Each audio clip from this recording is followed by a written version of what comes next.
नमस्कार, आप देख रहे हैं कैपिटल टीवी उत्तर प्रदेश की स्पेशल स्टोरी और मैं हूं आपके साथ रोहित कुमार। पाकिस्तान में हिंदू परिवारों का जो हाल है उससे पूरा हिंदुस्तान और पूरी दुनिया वाकिफ है। किस प्रकार कट्टरपंथियों द्वारा हिंदुओं को प्रताड़ित किया जाता है, उनकी बहु बेटियों को जबरन घर से उठाया जाता है, उनके साथ दुष्कर्म किया जाता है और तो और जबरन उनका धर्म परिवर्तन भी कराया जाता है। ये बातें कईयों को हवा में उड़ती तीर की तरह लग सकती है, लेकिन जब कोई चश्मदीद पाकिस्तान से आया हिंदू इस बात की गवाही दे तो शायद लोगों को इस पर भरोसा हो जाए। हाल ही में भारत सरकार ने नागरिकता संशोधन कानून के तहत एक साथ 350 लोगों को भारत की नागरिकता दे दी है। इसमें से 14 लोगों को गृह मंत्रालय ने बुलाकर नागरिकता के पत्र सौंपे तो बाकियों को सारे कागजात ऑनलाइन उपलब्ध कराए गए। भारत की नागरिकता पाए लोगों में अधिकांश लोग पाकिस्तान से आए हिंदू अल्पसंख्यक हैं जो अपनी जान बचाकर पाकिस्तान से भाग कर आए थे।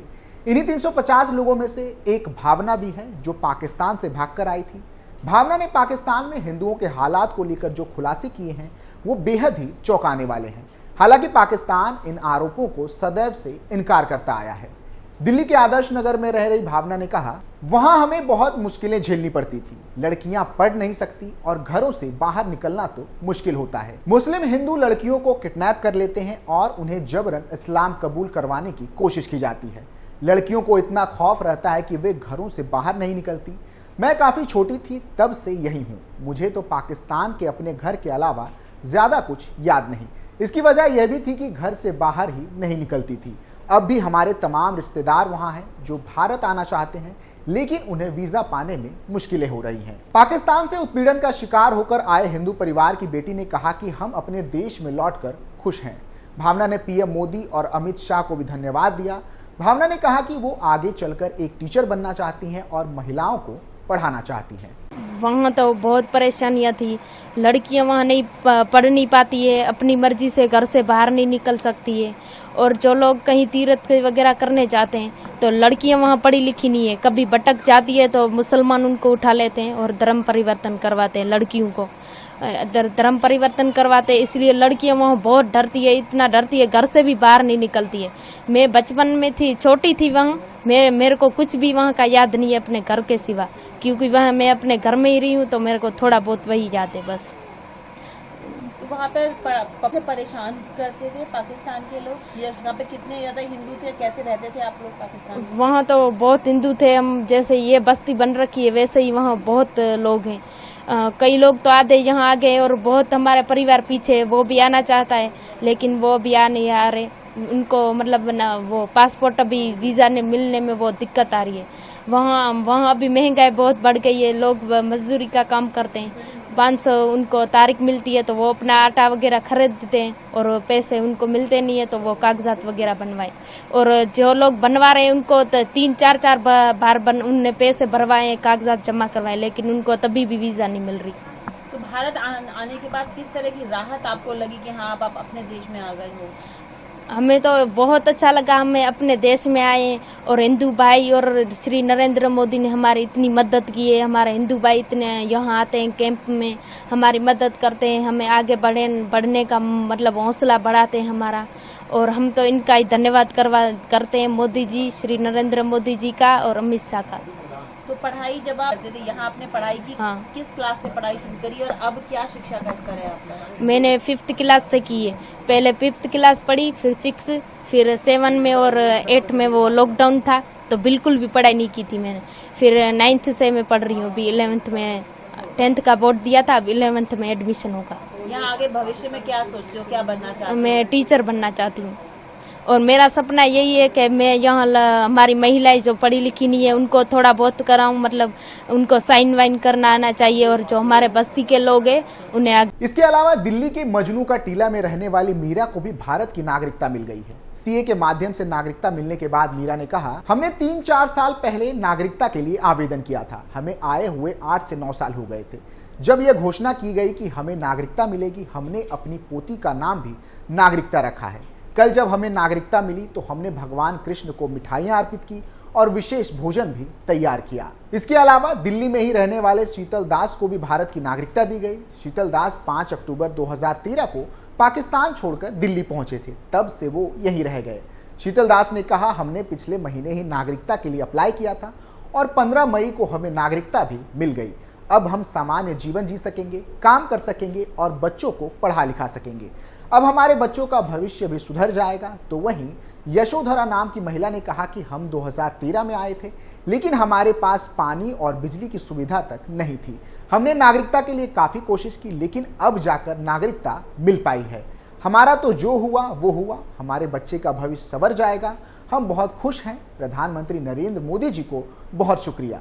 हम हमारे बच्चों को भी पढ़ा लिखा पाएंगे और अपना भविष्य संवार पाएंगे। हम पाकिस्तानी कहे जाते थे, लेकिन अब हमें कोई पाकिस्तानी नहीं कहेगा। अब हम हिंदुस्तानी हो चुके हैं। बता दें कि नागरिकता मिलने के बाद कई लोगों के आंखों में आंसू दिखे तो कईयों के आंखों में गुस्सा, और ये गुस्सा पाकिस्तान को लेकर था और पाकिस्तान में हिंदुओं की दुर्दशा को लेकर। नागरिकता पाने वाले झूला राम ने कहा कि अभी मेरी उम्र 28 साल है और जब मैं आया था तो मैं 15 साल का था। मुझे एक तरह की आज़ादी मिल गई है। मुझे गर्व हो रहा है कि मैं अब भारत का नागरिक बन चुका हूँ। जब मैं भारत का पासपोर्ट लेकर विदेश जाऊँगा तो मुझे बहुत अच्छा महसूस होगा। मीडिया ने हमारी बहुत मदद की और हमारे प्रधान ने हमारी मदद की है। उन्होंने कहा कि पाकिस्तान में हमारा जीवन ऐसा था कि 25 से 30 किलोमीटर में कोई घटना घटती तो हमारे परिवार वाले घबरा जाते थे, इसलिए हमारे घर वालों ने भारत आने का सोचा। उन्होंने कहा कि अब नागरिकता मिल गई है तो मैं दिल्ली के बाहर काम कर सकता हूँ, अपना बिजनेस कर सकता हूँ, अपने बच्चों को बढ़िया स्कूल में पढ़ा सकता हूँ और सरकार की योजनाओं का लाभ ले सकता हूँ। तो वहीं नागरिकता मिलने वाले हरीश ने कहा कि पुरानी बातों को हम भूलना चाहेंगे और अब हमें हमारा भविष्य उज्जवल दिखाई देता है। प्रधानमंत्री और गृह मंत्री जी का बहुत बहुत धन्यवाद। जब सर्टिफिकेट हाथ में आया तो लगा कि पुनर्जन्म हुआ है। तो वहीं नागरिकता पाने वाले परमदास कहते हैं कि भारत ऋषि मुनियों की धरती है। नरक से हमें भारत जैसे स्वर्ग में आए हैं। प्रधानमंत्री और गृह मंत्री एक हनुमान है और एक भगवान राम।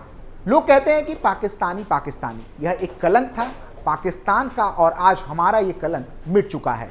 आज गर्व से कहते हैं कि अब हम भारतीय हैं। नागरिकता प्रमाण पत्र बांटे जाने के बाद गृह मंत्री अमित शाह ने भी इस पर प्रतिक्रिया दी। गृह मंत्री अमित शाह ने इसे ऐतिहासिक दिन करार देते हुए कहा कि पाकिस्तान, बांग्लादेश और अफगानिस्तान में धार्मिक उत्पीड़न का सामना करने वाले लोगों का दशकों पुराना इंतजार खत्म हो गया है।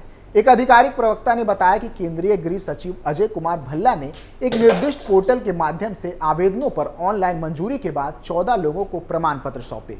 गौरतलब है कि भारत सरकार ने नागरिकता संशोधन विधेयक को 2019 में ही पारित कर दिया था और इस साल मार्च से इसे कानून के तौर पर लागू कर दिया गया। सीए के तहत पाकिस्तान, बांग्लादेश और अफगानिस्तान से धार्मिक उत्पीड़न का शिकार होकर आए अल्पसंख्यकों को नागरिकता दी जानी है। इन अल्पसंख्यकों में हिंदू, ईसाई, सिख, पारसी, जैन और बौद्ध धर्म के लोग शामिल हैं। सरकार ने इस साल मार्च में इस कानून को लागू करते समय इसके प्रावधानों के बारे में भी बताया था। ये कानून किसी को भी नागरिकता से वंचित नहीं करता, ना ही किसी को नागरिकता देता है। यह केवल उन लोगों की श्रेणी को संबोधित करता है जो नागरिकता के लिए आवेदन कर सकते हैं। कोई भी व्यक्ति जो कि हिंदू, सिख, बौद्ध, जैन, पारसी या ईसाई समुदाय से संबंध रखता है और अफगानिस्तान, बांग्लादेश या पाकिस्तान से है, जो कि भारत में 31 दिसंबर 2014 को या इससे पहले प्रवेश कर गया था और जिसे केंद्र सरकार के द्वारा पासपोर्ट अधिनियम 1920 की धारा 3 की उपधारा 2 के खंड 100 या विदेशी अधिनियम 1946 के प्रावधानों के आवेदन या उसके अंतर्गत किसी नियम या आदेश के तहत छूट दी गई हो। इस छूट के लिए कानूनी ढांचा 2015 में गृह मंत्रालय द्वारा जारी 2 अधिसूचनाओं में पाया जाता है। यह अधिसूचना केवल उन्हीं लोगों को छूट देती है जो हिंदू, सिख, बौद्ध, जैन, पारसी या ईसाई हों, अफगानिस्तान, बांग्लादेश या पाकिस्तान से हों और अगर वे भारत में 31 दिसंबर 2014 से पहले धार्मिक उत्पीड़न की आशंका से भारत में प्रवेश कर गए हों। ये कानून उन्हें खुद ब खुद नागरिकता नहीं देता, बस उन्हें इसके आवेदन के लिए योग्य बनाता है। उन्हें यह दिखाना होगा कि वो भारत में 5 साल रह चुके हैं। ये साबित करना होगा कि वो भारत में 31 दिसंबर 2014 से पहले आए थे। ये साबित करना होगा कि वो अपने देशों से धार्मिक उत्पीड़न के कारण भागकर अपने देश से भारत आए हैं। वो उन भाषाओं को बोलते हैं जो संविधान की 8वीं अनुसूची में है और नागरिक कानून 1955 की 3री सूची की अनिवार्यताओं को पूरा करते हों। इसी के जरिए वो आवेदन के पात्र होंगे। उसके बाद ये भारत सरकार पर होगा कि वो उन्हें नागरिकता दे या नहीं। जो शरणार्थी पात्रता नहीं रखते वो भारत की तदर्थ शरणार्थी नीति के तहत सुरक्षित रह सकते हैं।